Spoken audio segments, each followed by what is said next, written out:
In this video, we are going to learn how to construct a segment bisector. Where do you know bisector means cut something into two congruent parts? So we're going to cut this segment into two congruent pieces. So we're going to use two endpoints here, and let's start with point A. So I put compass, the center of the compass on point A, hold it, and then I unlock this one, move it until it touch like more than half of AB. So half of it is around here. Then I'm gonna move a little bit further than half of this and then locked it.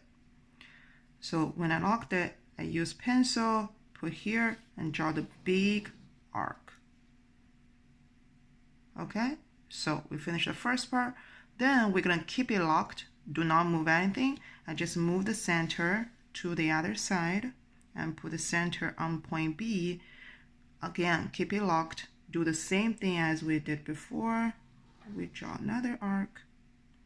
So as you can see, these two arcs intersect this 2 point. Now I connected